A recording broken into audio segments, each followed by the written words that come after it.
let's transition for a moment to just personal health and fitness. Talk about the hacks that you both have. Oh, for me, it's all about mental wellness. I'm not doing exercise 5, 6 days a week. I do not feel good mentally, and I struggle. So for me, it's easy. It's not even a hack. It's just part of my life that I don't foresee ever going away. When I did retire, Willie, I was a mess, mostly on the mental side, to get out there and get the demons out. And if I don't move, I turn into the Tin Man. Prominent CEOs, leading economists, iconic investors. Insights from the experts. The Walker Webcast with Willy Walker. See who's next. Welcome to another Walker Webcast. It is my beyond joy to have my two great friends and American cycling icons, George Hincapie and Christian Vande Velde, with me today. I asked George and Christian to join me to talk about cycling sort of broadly, what the two of them are up to today in the world of cycling, in and out of commentating, and then to talk about human performance, talk about lifetime fitness, and how these two incredible men, incredible athletes, maintain the level of performance and fitness that they both do, as well as the lives that they live every single day. So, George, Christian, great to have you guys. Thanks for having us. Pleasure to be on. Happy new week to you both. G, you got some big news this morning. I saw it on your Instagram feed. So maybe we jump right to that, because that's big breaking news about the new team. Yeah, well, I think I told you about it about a month ago. You did. It's a project I've been working on for the last 6 months, and it kind of came knocking on my door. I've been there, done that, and the only way I would ever do it again is if I had a long-term commitment from my principal sponsor and co-founder of the team. And yeah, I got that done, and here we are trying to build America's team again. I mean, it's going to be a long road, but I'm super excited about it. I mean, we're already talking to over half the roster, about 10 guys are under LOI already. We're going to have minimum of 50% Americans, but most likely 60% Americans, and just give them an opportunity to make it to the big stage. It's fantastic. I want to dive in on that a little bit later, George, as we talk about what it takes to get a team up and going, and the financing behind it, and the riders, and the economics of cycling today. But before I dive into that, and just a little bit to that, is I wanted to start with what's keeping both of you busy these days, and inside of that, the tour, the move, Grand Fondos, Peloton, commentating, new media versus old media. Then I want to move into fitness and how the two of you maintain fitness, and the two of you interact with lots and lots of people at varying levels of fitness. And so to this audience, not everyone who's listening to this is going to be someone who either is a weekend warrior or someone who's going to go to one of your camps, but to just talk about lifetime fitness and how the two of you stay in such great shape. And then we'll finish talking a little bit more specifically about the tour and a little bit of the preview to the tour, which both of you are going to cover. But George, let me start with you, if I can. Beyond the clothing brand, the events in which I want you to talk about, the formation of Modern Adventure, the move, coaching Enzo. Talk about all of that as it relates to what George Hincapie's up to these days. Well, I certainly the last several months have been focused a lot on just building the team, the infrastructure, hiring a leadership team. So that's taken up a lot of my time. But of course, I'm still doing. In fact, I have the Move show right after this, talking about the Tour of Switzerland, and heavily involved in the clothing company as well. But everything's centered around cycling, a sport that Christian and I love very much. So we've done it our whole lives. We know nothing else but the world of the bike. So we've continued on in working in that world, so to speak, in many different aspects, whether it's a team, clothing company, events, coaching, like you said. So I feel really blessed that I'm able to continue to be involved in the sport, albeit not suffering every day for 6-7 hours on the bike. It's a different role, but I like it. Well, you're suffering chasing your son Enzo up. I saw that you and Enzo went and did a trip in Europe where you did 60,000 vertical feet over I don't know how many days, but I don't care whether that's a week or a month. That's still a hell of a lot of climbing. Start a legacy. Start turning dreams into realities. A better world begins with you. Better communities start with us. Talk about having a son who's following in your footsteps and the success that Enzo has had, because I think a lot of people don't know that you have one of the very top junior riders in the United States as your son. Yeah, it's been fun. We try to make all of our kids ride bikes or exercise every day. And Enzo, at like 12 years old, he really started getting interested in it. And yeah, he's won several national championships since then. He's in Europe right now, in Girona, Spain, currently racing. And he's got, his neighbors are Christian Vande Velde and Bobby Julich, and he's got this crazy like mentorship team around him. So he's really taken advantage of that. And yeah, he's in love with the bike. His passion is to become a professional cyclist. How old was he when he dropped you on a climb? 14. So he just turned 17 2 days ago. So yeah, now he'll just destroy me on the climb. I want to loop back on that in a little bit. So VDV, bring us up to date on, you're about to head off to France to do commentating. You've gone back to Peloton after taking a 4-year hiatus from being a guest instructor at Peloton. Let our listeners know what else you're up to. Right now, it's feast or famine with me. Pretty much nothing's changed since I was a pro, Willie, where it's full gas during the summertime and then not as much during the wintertime, but my summers are stupidly full. So yeah, I'll leave for France, to Lille more specifically in 1 week's time, and I'll be back on the motorcycle again, which is the best job in the world and the worst all at the same time. But I absolutely love it, and it kind of scratches the itch a little bit there of being inside the Peloton. And then Peloton has been really fun to be back in New York, and I do 1 week at a time with a ton of content 5 times a year right now, and that's starting to grow. And I'm really happy with the things that we've done there, and some of the things that you alluded to before when you started this podcast about getting people moving. And so that's really been fun to see people start a Peloton bike, getting a real bike, coming to George's events, coming to one of my camps. You're doing a race afterwards. So just seeing the progression of people moving like that. So that's been really fulfilling. So yeah, the summer's truly here. It's hot everywhere, and it's going to be hot in the back of the motorcycle. So yeah, a lot of news going on. It's always like this in cycling world. A couple of weeks before the Tour de France, with George, congratulations to you for the team. Everyone's excited to see that. Thank we you. need more cycling back in the United States, and we got a ton of talent. We got these young kids coming. It's really fun to see, Willie, with Enzo, and yeah, I think he might have been even younger when he dropped me, by the way. So there's so much in that I want to dive into, but before on it, you mentioned the camps, Christian. Both you and George spend a lot of time cycling. George has his fondos, and you and I have done a ton of those, where you're seeing tens of thousands of people on a weekend. Both of you also do smaller groups, and George, you have people de domestique who come and stay at your hotel and go do smaller camps.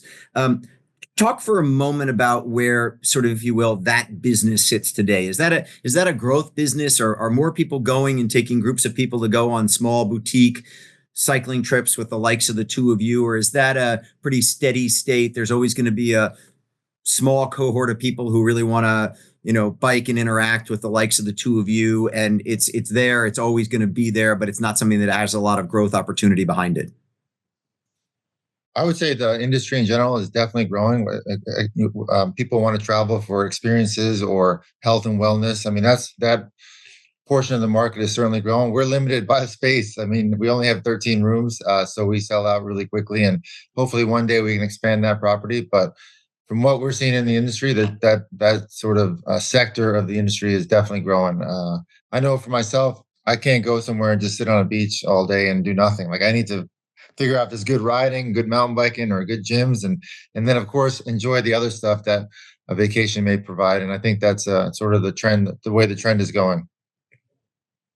Yeah, I'll second that, Willie. I think it's mostly the experience. And what we saw with our camps, it's the riding's the excuse to get together. It's more what people remember is the chatter over a nice bottle of wine at dinner, or talking trash after the ride at lunch. Those are the things that truly matter with there. It's a community and it's an experience. And so us being pretty much doing this we started with 10 years ago or so, George, maybe even longer. Actually, I've been doing Little Nell for over 10 years in Aspen. So it's a long time, and we get a lot of people come back and do it year after year. So it is a little bit of a family, but it's always the experience, and it's really the community. So I don't think that's going away. And I second what George says. I think maybe as far as racing goes in the United States is kind of back to where we were when I first started in the late 90s. But as far as the talent and the really cycling in general for its fitness or experience, it's stronger than it ever has been. And VDV, what's it like to be on the back of that motorcycle covering the Tour de France? I mean, George gets to go to Aspen and hang out in a cushy studio and wake up at a reasonable time every day and have his commentary on what's going on over there, while we get to watch you literally hanging on for dear life as you're flying down these different cols. That's got to be one of the most both thrilling and then also sort of petrifying experiences that you ever lived through. Exactly. It's exactly all that and then some.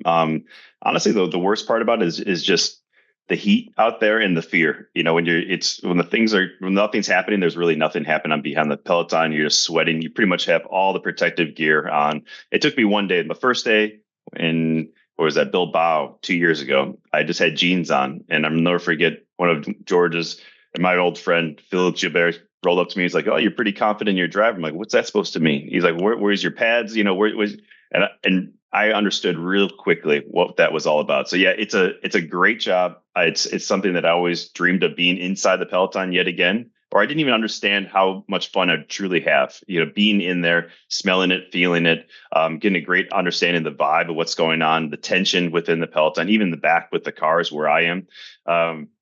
But at the same time, yeah, there's sometimes I'm thinking, what am I doing? Why am I risking my life out here? But again, I think I'm really lucky to be able to do this as a job, and for as long as they let us do so, because I think that this is one of the things that will truly be illegal in the years to come.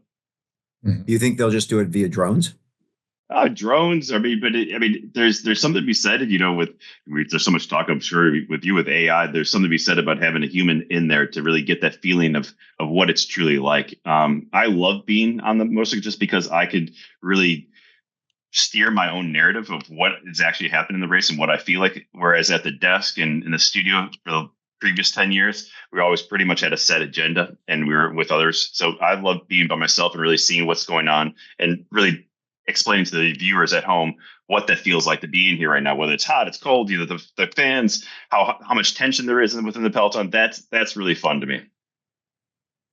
I guess as I think about it, Christian, it is the one perspective that actually gets you in the race. So in other words, if you're up in a helicopter, you're only seeing it from the sky. If you're standing on the side of the race course, obviously it goes whipping by you and it's done. Yeah. If you're behind in one of the chase cars, you're only seeing the back end of it and hearing the race. And so being with the media and being able to move up and down on the peloton it's sort of like the reason I looked at it during the NBA finals. I was sitting there looking at the fact that they still have the commentators courtside, even though they seem to have commercialized every single seat courtside beyond where the players sit. But there are still a couple there where they're like, we want those commentators actually down on courtside to see it and not sitting in some studio watching it. And I would guess being on the back of that motorcycle is really the only place you can really get a good sense of it.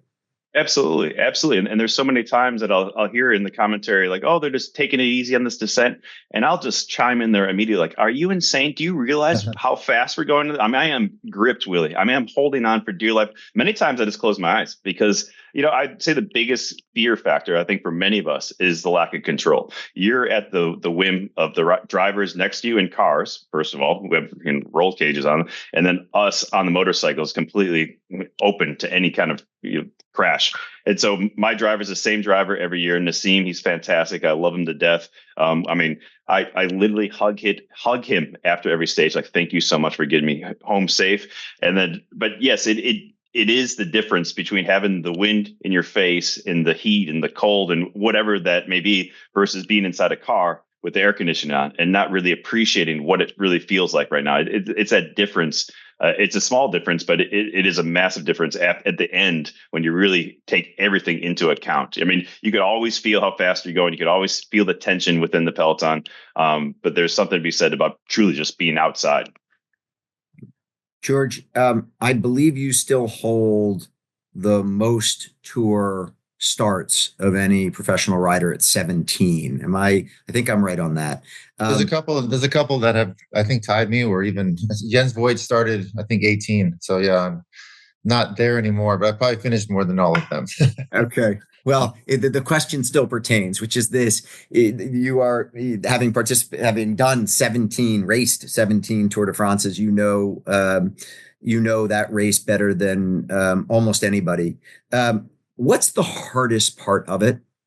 When you think back, is it that it is so many days? Is it the recovery? Is it the actual just turning yourself inside out on some incredible climb? Is it the fear factor that Christian was just talking about some of the descents that race requires you to do? What's the hardest part of the Tour de France?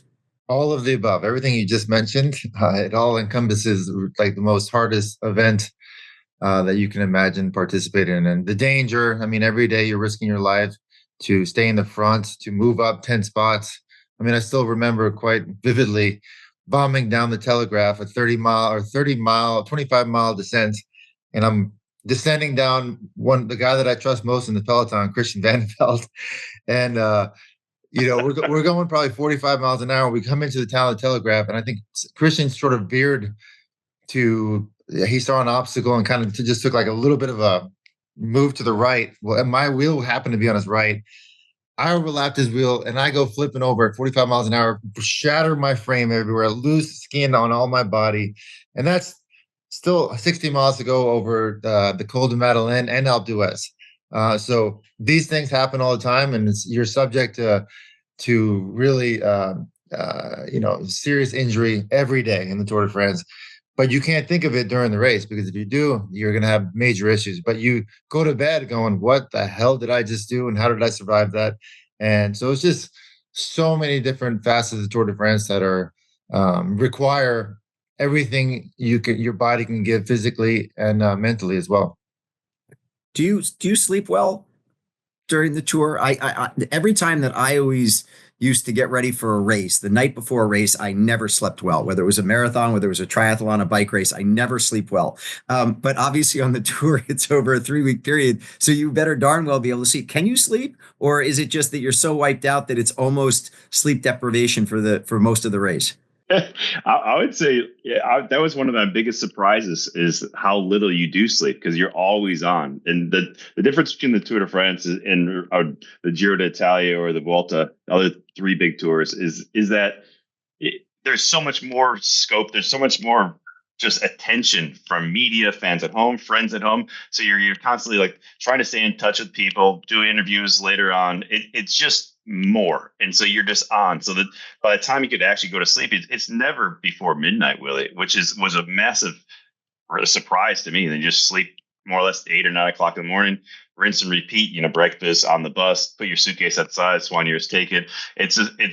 But I think that's something that George and I really loved, and that's what we were really good at, especially the big 3-week races. And it was easier for us to absorb that punishment, and just because we truly enjoyed the process so much of what it was like to go day to day to day to day to day and never get too far ahead of yourself. But yeah, the sleep thing, that was one of the biggest surprises. And even working, it's hard to relax, and the more tired your body gets, the harder it is, ironically, to sleep and truly relax. And back in the dark ages when we were racing the Tour de France, the air conditioning, or the lack thereof of air conditioning, those kind of things, and just baking there and getting a wet towel laid it on your chest and taking a cold shower in the middle of the night. I mean, yeah, it's not as glamorous as you would think, or it was. Yeah, I could add to that too. I get made fun of all the time by our mutual friends. Like, I can nap anywhere; it doesn't matter. I'll just fall asleep. I've seen it.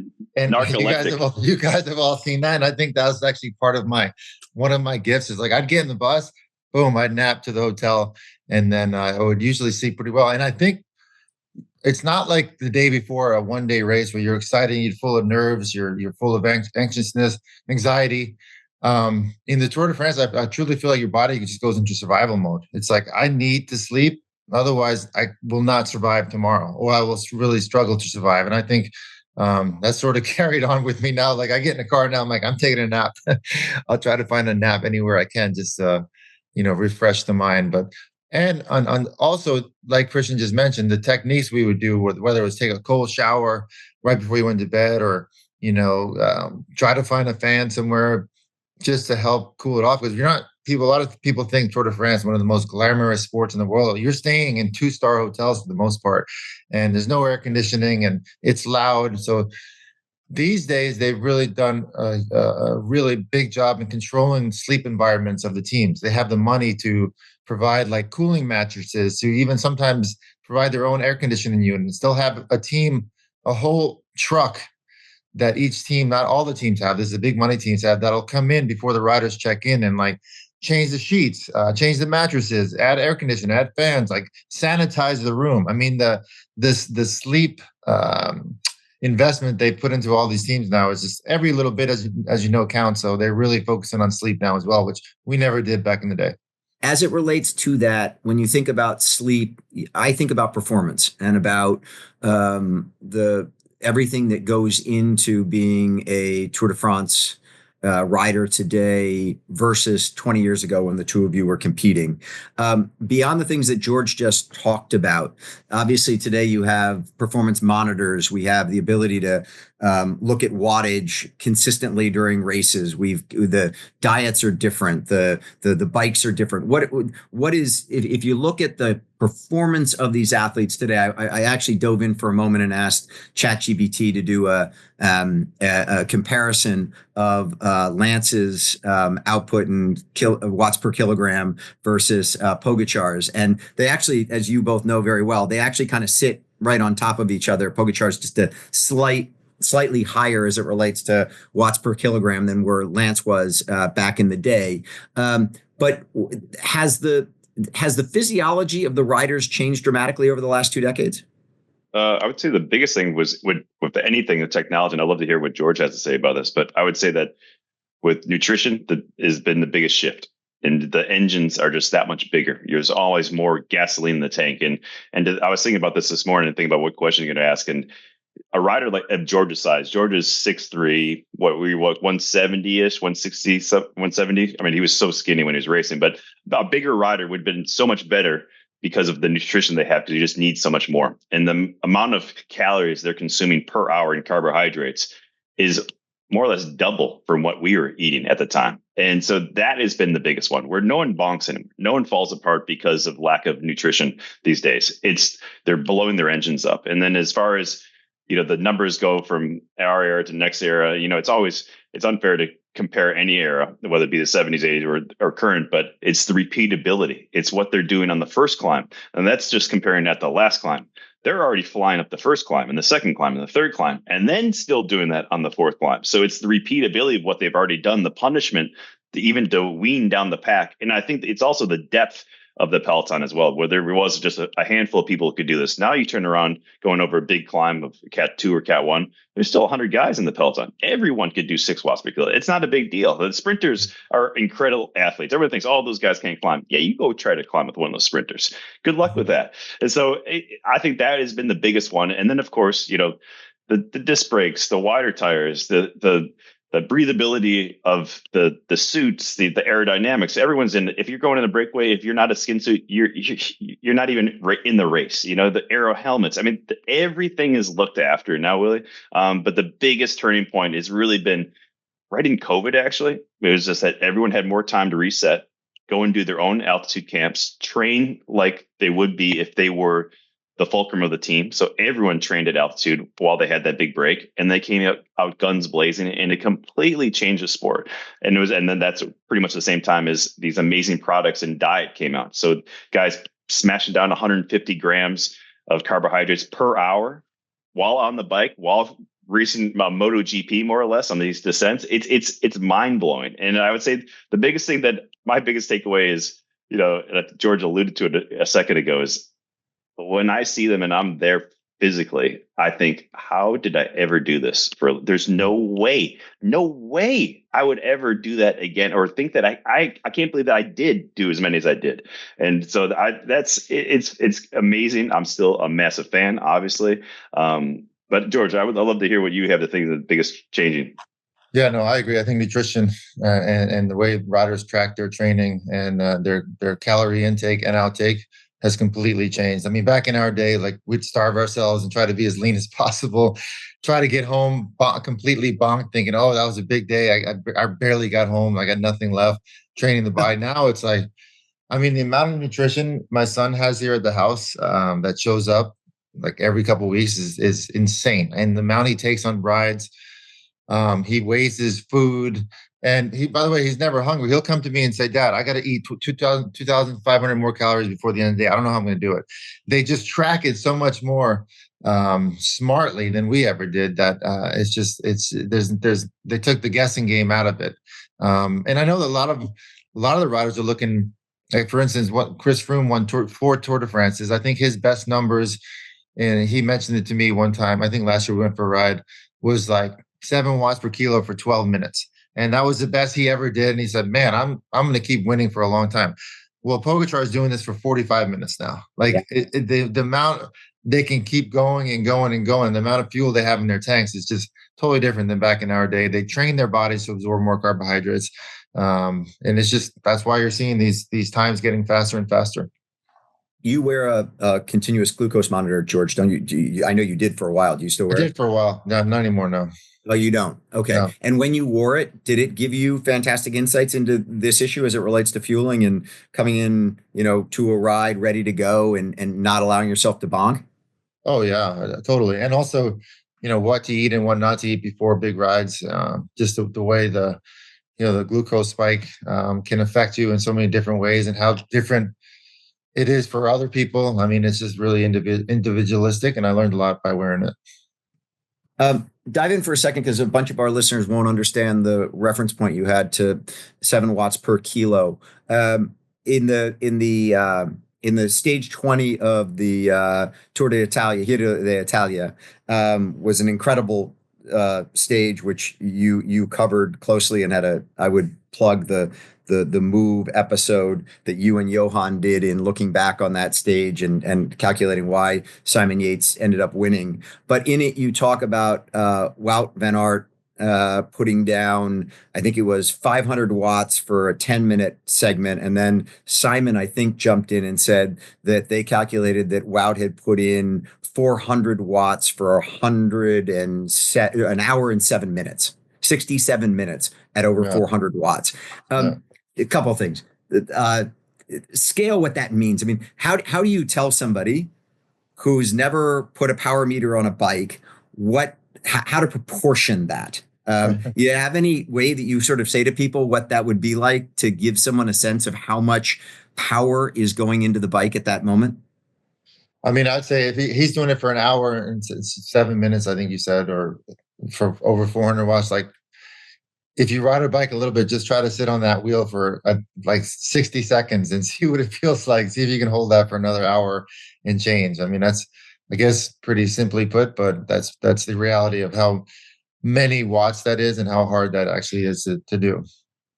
Yeah, it's funny because I think about it in the sense that you could tell people, like most people know what it's like to run a 6-minute mile, or they know how hard it is to run a 6-minute mile because they've run a mile, they were in grade school, but most people haven't gotten on a bike to understand how difficult it is even to put 200 watts into a pedal, much less 300, 400, 500 watts. Most people can't even get 500 watts for any period of time into a pedal. But then to sustain that for that length of time, the length of these climbs also being over an hour at max. In that same podcast, George, you went back to your 2007, I think it was the Giro d'Italia, where you were told by Johan that you had Contador coming up on you and you need to pull him forward. And you said you went into the hurt locker for an hour. What were you putting out for that hour?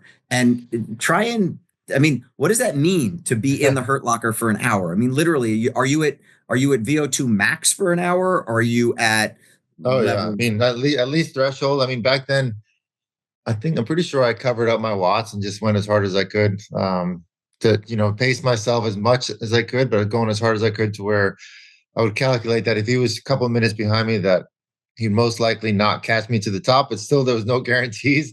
A lot of stress, a lot of pressure to get to the top of the mountain before Contador got there, who was also one of those high 6-7 watt per kilo guys, just a freak of nature when it comes to climbing. So, and that was at the Tour de France, by the way, in 2007. Got it. But yeah, it's just, even like a rider like myself, with a guy had been racing for, at the time, 15 years, can climb with the best in the world.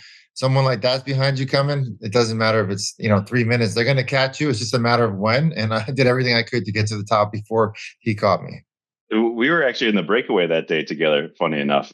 So we weren't going for the win, obviously, and at least George had someone to fight for behind. And, funny enough, I had dinner with Alberto last Saturday in New York, and he was showing me screenshots. I mean, I don't know how he has this, but he just out of the blue, he's like, this is my watts per kilogram on this stage when I was, and he remembers the day, the time.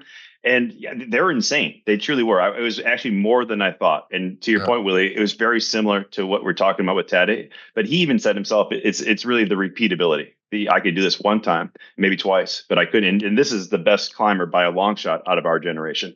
And so it's really that being able to do it over and over and over. And the fact that you're talking about, wow, he's a big guy. He's one of the biggest guys. He's 180 pounds. And he's doing that after he's already been the breakaway on stage 20, after 19 days of drubbing in the Giro, which is a horrible race. It's some of the worst climbs you've ever seen, and they're deep into right on the edge of France and going up into Sestriere. So yeah, if you see the face of Wout after he pulls off and pretty much comes to a standstill, knowing that he completely emptied the tank completely. But yeah, those are the good old days, right, George? I'm sure you miss that. Definitely not. Definitely not. But so, George, talk about that for a second, though, as it relates to the day in and the day out of those types of climbs. Someone like Wout, you said you think that Wout is the MVP of this season so far, but he actually hasn't won that much.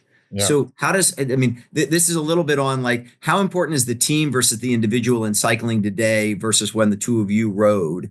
Is the individual performance sort of maximum now and people aren't that concerned about the teams? Or are you have these riders who are just so strong as individuals that it really doesn't need the team concept that both you and Christian were such significant participants in?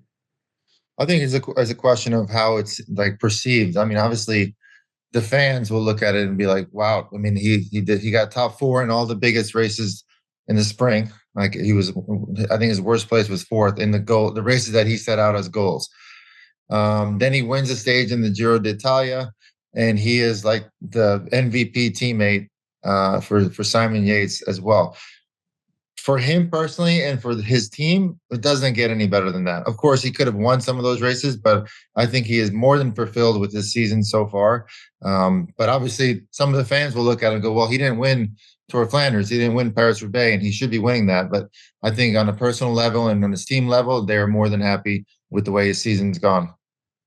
No, but apart from Wout, though, with Willy, you're talking about team dynamics, and yeah, there's no doubt about it. Having a strong team around you, especially deep in the mountains, being able to help you if something does go wrong. Let's say you get a flat tire, or crash, or mechanical things like that, or you just don't have the legs on a deal like that. Being surrounded by people like Wout, making sure that you have a trusty person by your side is massive. But at that same time, I think sometimes we go a little bit too far into how strong the team is going to a big race. If you can't finish a job off by yourself, then it doesn't really matter how strong your team is. They can't physically push you up the climb and go with Tadej. So it's a matter of who could finish that job on the top of those stages. But there's no doubt about it that it is hard to really understand sometimes because it is an individual sport, but yet it's a team sport. And there's no way you can win some of these big races without a fantastic team by your side, whether that's just emotionally or it truly is making the difference within the race. But yeah, it's still a team sport. It always will be a team sport, and especially in the grand tours like the Tour de France. And yeah, George and I saw all the sides of that, whether it be in being a leader, being worked for, or doing a lot of the brunt of everything, just like you alluded to with Wout. So, George, you talked at the top about your new team. Let's just talk about some of the numbers behind cycling these days, because I think people could be pretty interested in both what it takes to form a team, what it takes to be one of the top teams, and then sort of how the money has changed as it relates to eyeballs, media rights, advertising rights, et cetera, et cetera. So, from my quick research to just kind of put together a team that can play at the professional level, not one of the, grand tour teams, but put together a professional team that will compete in these big races. It's, $5 million to $10 million or euros a year to be able to form that kind of a team, to get to sort of a middle team that can compete well, but isn't going for the podium. It's 20 to 30 million. And if you want to have one of the top teams, like the UAE team or some of the Jumbo Visma team, that's sort of a 60 to $70 million a year slash dollars or euros a year to be able to pay the salaries, move the teams around, things of that nature. Is that a rough sizing there, George, to get kind of what are table stakes to get in and play at this in this game? You're certainly accurate in the first two tiers. I would say the biggest tier, the Pro Tour tier, is probably max 50 million. Wouldn't you say, Christian? I would say 60, 70 is probably more unlikely. So I'd say between 40 to 50 million for like the UAE team or like Ineos. But other than that, the average would be about 25 to 30 million. Like you said, that's pretty spot on. And with a budget like that, you can still win races. You can still be very competitive as long as you have the right leadership and the right ambiance on the team. You can still be in there with the fight. But yeah, it's getting very expensive. But it is also one of the best places, one of the best events. The Tour de France is probably gets some of the most exposure on a global level than at least comparable to the biggest events in the entire world. So if you're a big company that has a global presence that wants to market your company globally, the Tour de France is a great vehicle for that. Yeah, just talking about the cost of the actual riders. I read that Pogacar right now is in a contract of about $6 million US a year. And then, George, I heard you mention a guy named Olaf Koy, who I guess I should know, but I don't know who Olaf Koy is. 23-year-old, and he's right now getting paid about 3 million euros a year to join the decathlon team. That seemed like a big number for somebody that, I mean, not that I'm some passionate follower of professional cycling, but I'd think that I would know someone who was making 3 million a year riding professionally for a decathlon. And I was very surprised that Olaf Koy just signed up for 3 million bucks a year. Yeah, the money is is slowly stepping up. And I think Pogacar's on 8 million for like a 7-year contract. Chris Froome, 5 million from what we hear. I mean, there's legit money out there. You know what? In my opinion, it's the hardest sport in the world, so that you guys should be getting paid a lot. So yeah, a guy like Olaf Koy, who's 23, but won a lot of races, fairly new to the pro world. I think he's got a lot of room to improve. I think that's a good buy for a company like or a team like AG2R Decathlon. I mean, they're clearly heavily invested in the sport. When Decathlon came in, I think last year, they put a lot of investment into the team, and you've seen it in the results. I mean, they're getting stronger and stronger. They're winning stages of Grand Tours. They're getting podiums in Grand Tours.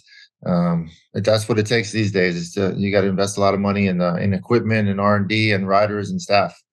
Yeah, we've seen a lot of this, Willy, with some teams really stepping it up. Before AG2R, we didn't really think of it, but when Decathlon came, I mean, they made a bike out of thin air, and it's a fantastic bike as well. And so now they're selling that at Decathlon.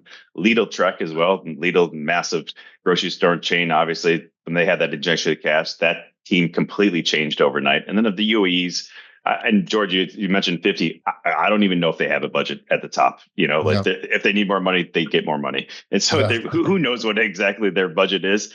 But yeah, it's a lot. And I don't think anyone's overpaid. You think of the sport, you think the dollar's being thrown around, but it's definitely changed. And just like any sport, Willy, it's like stocks, right? It's like what with Olaf is a great example of that. What can he be in 5 years' time? Do you want to lock him down? Do you want to think, oh man, I wish I would have bought Apple in 2001? Yeah, well, that could be Olaf going forward. So it's all what can he do in the future? And And with Enzo, and these young riders, 17 years old, 18 years old, signing contracts going to the future, it's completely changed. We were never speaking to any big teams when we were teenagers. No way. We're dreaming of that, of course, but now they're getting locked in early, and to seeing the development of these riders, and with technology, especially being able to see people's numbers. You would never have been able to understand how good George Hincapie was unless you went to Queens to go watch him race. And now you can just go on the internet and see on Strava exactly what people's numbers are, send them your Training Peaks files, and voila, you get audition. So it's been a massive change in the last couple of years. Fun to watch. Very fun. Talk about viewership for a second. I went back and looked at George, you just mentioned, if you've got a global brand and you want to be seen widely in Europe, I think last year about 150 million people watched the tour in Europe, and that was, in France alone, 42 million viewers, with a peak on stage 16 of 8.7 million viewers watched it in France last year. So a lot of eyeballs in Europe. But the eyeballs in the U.S. has fallen dramatically since the two of you were household names, and your friend Lance was drawing 5, 6, 7 million viewers to a stage of the Tour de France. My understanding is now in the U.S. a typical stage is watched by about 400,000 people, which is about the same number of people who watch Squawk Box every morning on CNBC. Which I've seen you on there a bunch of times. Exactly. But talk for a moment about, like the Netflix series came and went and didn't really capture the attention of the US public, barring, Enzo Hincapie taking the world by storm and becoming the number one cyclist in the world, which obviously we would all love to see. Is there anything else that can raise the viewership in the United States of pro cycling? Well, one, I hope my team helps raise their viewership and helps, invigorate the U.S. cycling scene. But a lot Do of you people think it has to be U.S. riders, George, or can it just be a U.S. team? It has to be. We set a sort of a goal of having 60% of the riders be American. So yeah, heavily American representation. But a lot of people don't understand is the market. The United States market is the biggest market globally for cycling recreationally. So it's still very important in terms of, for the brands, they want to be able to market their brands in the United States because we spend the most money on cycling than any other country in the world. So we have that going for us. But like you said, there's a lot less racing. There's a lot less viewership on the sport. But I think it's cyclical. We have an amazing crop of young American talent that are, podium contenders in the Tour de France, World Cup winners. And I think it's a matter of time before like the recreational market here in the United States starts following these guys, and hopefully, ups the following and increases the sports presence in general, just because of how good these guys are. What did you say, Christian?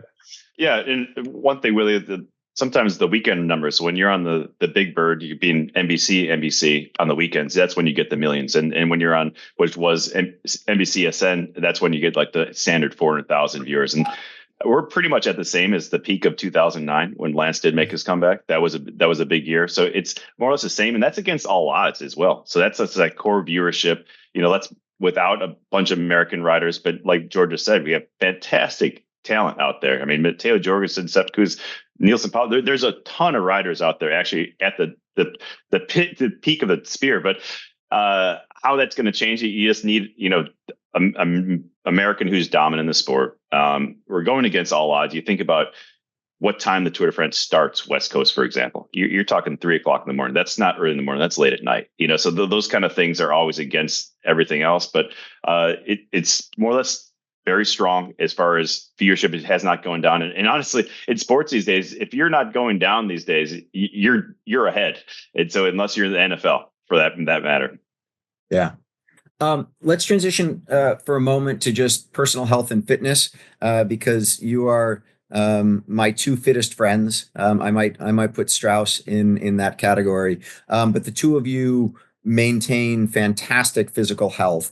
And you both are humans. You have every tendency that most of us do to eat too much, drink too much, not hit the bike, not hit the gym, what have you. And by the way, there are plenty of former pro athletes who the three of us know who've done just that. They just say, you know what, that was my time. I'm done. I'm out, and I'm just going to have fun. The two of you have maintained a level of fitness that is exceptional. Talk about just a couple of the hacks or the way the two of you do that, because all of us face those tendencies where we just say, I'm not going to do it today. I'm going to just go on vacation permanently. And the two of you stay in the game. Talk about the hacks that you both have. Oh, for me, it's all about mental wellness. I mean, if I'm not doing exercise 5, 6 days a week, I do not feel good mentally, and I struggle. So for me, it's easy. It's not even a hack. It's just part of my life that I don't foresee ever going away. Yeah, I would second that. And when I did retire, Willie, I was a mess. I didn't do anything, honestly. I was doing all the things that I couldn't do while I was racing. And I lived in the burbs of Chicago, so I didn't really want to ride my bike, especially on the same training routes that I did since I was a kid. It's boring.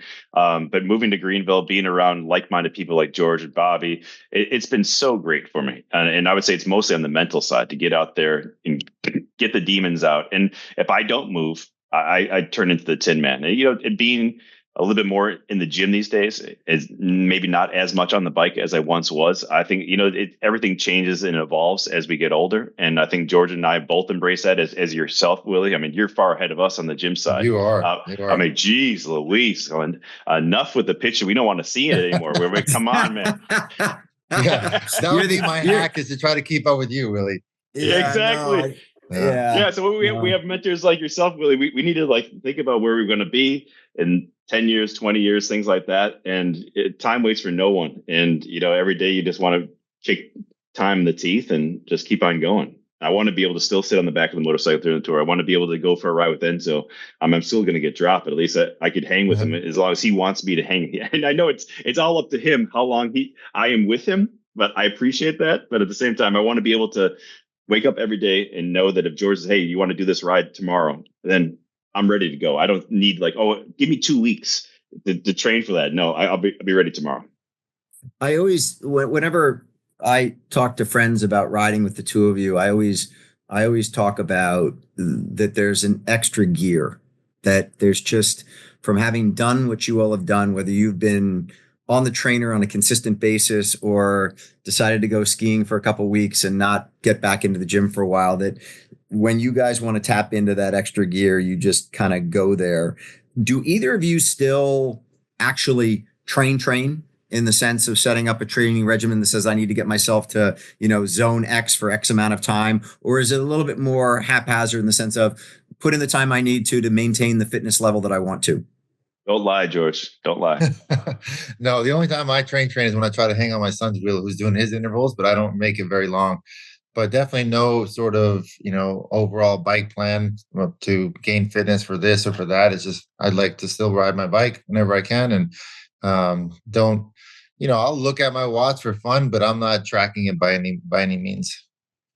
I mean, Willie, George is old as dirt, and he can still crush people. And don't get too big of a head, but I really think that if you were to drop George into any of these races that don't have massive climbing, he'd be fine. In fact, he'd probably be better than a lot of these so-called pros. So it's terrifying how much he's been. But of course, having Enzo as your son and wanting to be able to train with them and keep up with them, it's completely different than Bobby and myself. We see that, we're like, good luck.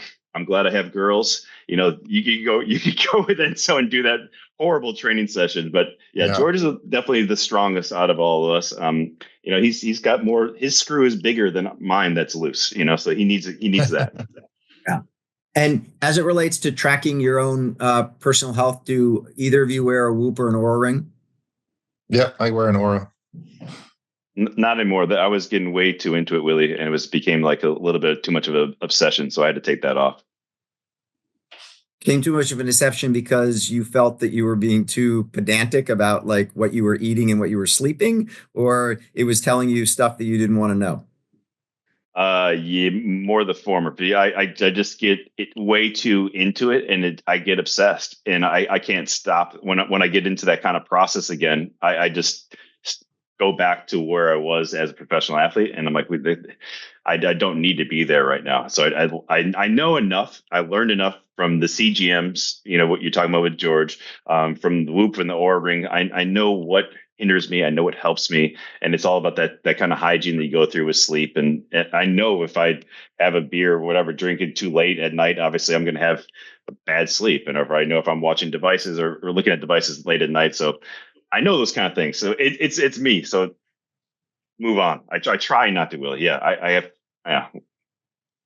I can't be around I found the Whoop data recently to be just wildly insightful, and the new version I'm loving. Sort of, there were a lot of things it told me that I used to just sort of ignore, saying, "Oh, I work out a lot. I take good care. I think I eat pretty healthily," and so I just would look at a bad recovery score and say, whatever, just go kill yourself the next day and just kind of rinse and repeat. And what I'm starting to see is, as you listen to the data a little bit, it really can tell you what you need to do and when you need to slow down and when you need to speed up. And I think that them being able to do synthetic VO2 max and some of the other variables that they're starting to track through these monitors is pretty neat. And also your age score, which the Whoop has just come out with.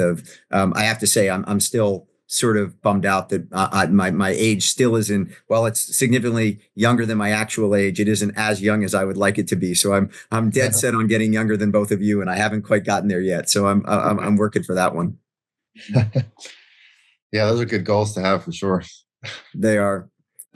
Let's close out on the tour. And just some final thoughts as it relates to the tour and who's looking good. Obviously, Pogačar comes in having had a fantastic season. So as you think about the field, the set out of the race, and one of the other things I think is interesting is that this really has all the climbing back end loaded into the race. So it's a pretty flat race for the first 2 weeks, and then it hits the mountains hard.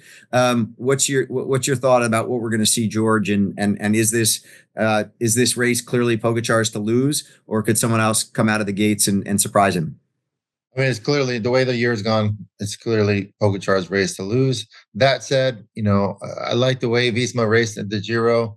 I like the way they take a sort of a long-term view on fitness with their riders. So in the back of my mind, I'm hoping that maybe, just maybe, they're planning on this all being on Jonas reaching his absolute best in the last week, 10 days of the Tour de France when they actually hit the mountains. We saw him put some time into Pogačar in the time trial, which definitely helps spark the excitement of what can possibly happen. Of course, he got crushed once they got to the mountains. But like I said, I mean, these guys are really good planners, and maybe they're secretly okay with that and hoping for the last 10 days of the Tour de France for Jonas to reach his absolute peak in terms of climbing, because he's riding really good on the flats. We saw the first stage of the Dauphiné. He was right there, created the breakaway in a relatively flat stage, put time into Pogačar in the time trial. So we have to I think they're taking those as positives and trying to build on that and, see if we can actually have an exciting Tour de France. Actually, yeah, I would second that, George. The only thing is, if I'm going to be realistic, hope is not a tactic, right? You're hoping that you're going to get that much better in the third week, but it does make sense. I mean, this is an old school Tour de France again. We haven't seen this in quite a few years, where you have 8-9 days of flat-ish stages where you're not going to have a big difference. So in the last couple of years, we've had the Galibier on stage 3 in mountaintop finish. I mean, it's been really hard. Yeah. Opening week, and that settles the entire peloton down. Now we're going to have a completely different vibe with it. There's going to be so many people who are going to be able to get into that yellow jersey. It's going to be hectic. It's going to be chaotic and dangerous as all get out. So it's, first of all, who makes it to stage 10 alive, without getting hurt or injuries and still in general classification, and then we'll see what happens in the big race at the end. But to George's point, I mean, I think Visma has a fantastic team. They're doing everything they can, and but Teddy just always seems like he has a leg up on them right now. And I think one of the biggest stats going forward in cycling in general is going to be how long have you been able to race and train without being hindered by some kind of big crash, sickness, what have you. And Taddy's been one of the only guys at the top of the sport who has had that runway of 12, 18, 24 months in a row without a big injury. And these guys continuously putting themselves back in the hospital. You're always going to be chasing your tail. So yeah, again, I like exactly what George, and I'm believing what George said. I'm trying to do, but it's as what we saw. it almost have to change, Willie. You have to think like the appreciation of what we're getting to see as well. And we're seeing the best of all time with Tade. No one's done this kind of stuff. So it's like when my dad used to sit me down, we were watching the Chicago Bears and watching Walter Payton, like, watch this guy. You may never see a running back with this ever again. Michael Jordan, all those guys. I'm obviously very biased from Chicago, but those are the kind of things that we have to remind ourselves that he's just he's a one-off. And it is. And so you appreciate what you're seeing. Will we see the race to the mountains? Absolutely. I don't think that Jonas is going to roll over for these guys at all. And I think there's some other guys who will maybe step up, but they're going to have to step up a lot. From what we just saw this last week in the Dauphiné, I don't even know how hard Tade had to go a couple of times to really put the hammer down these guys. Yeah. I know you guys will both have fun covering it. Thank you for taking an hour and sharing all your thoughts and ideas.